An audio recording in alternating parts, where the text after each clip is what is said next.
বরিশালে শিক্ষার্থীদের সাথে পরিবহন শ্রমিকদের সংঘর্ষের ঘটনায় বন্ধ রয়েছে কুয়াকাটা রুটে যানবাহন চলাচল। এ নিয়ে আরও জানাতে নগরীর রূপাতলী বাসস্ট্যান্ড থেকে যুক্ত হচ্ছেন আমাদের সহকর্মী অমিত হাসান।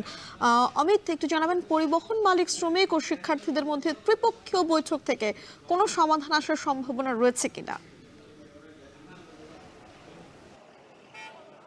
মিম, একটু জানিয়ে রাখি, কিছুক্ষণ আগে বলতে 2-1 মিনিট আগেই আসলে আমরা শুনতে পেয়েছি তাদের বৈঠকটি শেষ হয়েছে এবং শিক্ষার্থীদের যে 8 দফা দাবি ছিল, বিশেষ করে ভাড়া নির্ধারণ সহ সড়ক পথে সুন্দর একটি সেবা নিশ্চিত করার, সেটি কিন্তু বাস মালিক সমিতির যারা নেতৃবৃন্দরা রয়েছেন তারা মেনে নিয়েছেন এবং তারপরেই এই যে এখন এই মুহূর্তে বাস চলাচল স্বাভাবিক হয়েছে এবং শিক্ষার্থী যারা রয়েছেন তারা এই অবরোধ প্রত্যাহার করেছেন এবং তারপর থেকেই বরিশাল নতুল্লাবাদ থেকে আসলে যে বাসগুলো আটকে ছিল সেই সন্ধ্যা 6টার পর থেকে সেগুলো কিন্তু এখন চলাচল শুরু করেছে। এবং আরেকটু জানিয়ে রাখি যে বিকেলের যে শিক্ষার্থীদের লাঞ্ছনার একটি ঘটনা ঘটেছে বাস শ্রমিকদের সাথে, তারপরে প্রায় 3 ঘন্টা এই সড়কটি বন্ধ ছিল এবং এ থেকে আসলে বরিশাল, পটুয়াখালী, কুয়াকাটা রুটের সকল ধরনের যান চলাচল পুরোপুরি বন্ধ ছিল এবং এই 3 ঘন্টা পরেই কিন্তু এখন আসলে যান চলাচল স্বাভাবিক হয়েছে এবং এখান থেকে সকল ধরনের যান চলাচল স্বাভাবিক রয়েছে এবং চলাচল করছে। এবং বাস মালিক সমিতির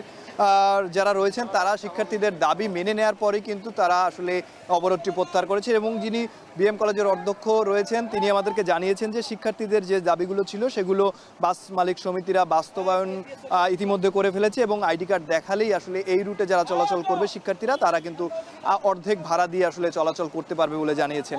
এবং আরেকটু তথ্য জানিয়ে রাখি যে কিছুক্ষণ আগেই আমরা জানতে পেরেছি যে বরিশাল রূপাতলী বাস টার্মিনাল থেকে আগামীকাল থেকে সকল রুটে বাস চলাচল বন্ধের ঘোষণা দিয়েছে বাস মালিক শ্রমিক ঐক্য পরিষদের যিনি মুখপাত্র রয়েছেন জিয়াউদ্দিন শিকদার, তিনি আমাদেরকে জানিয়েছেন।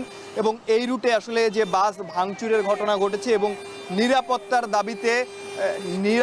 দাবিতে এইখানে থেকে সব রুটে কিন্তু বাস চলাচল বন্ধের একটি ঘোষণা এসেছে। এখন পর্যন্ত সেটা আমরা কার্যকর দেখিনি, এখন পর্যন্ত দেখছি এখানে যান চলাচল স্বাভাবিক রয়েছে, তবে আগামীকাল থেকে কিন্তু সেটি বাস্তবায়নের একটি কথাও রয়েছে। তো বরিশাল থেকে এই ছিল আমার কাছে সর্বশেষ। মিম।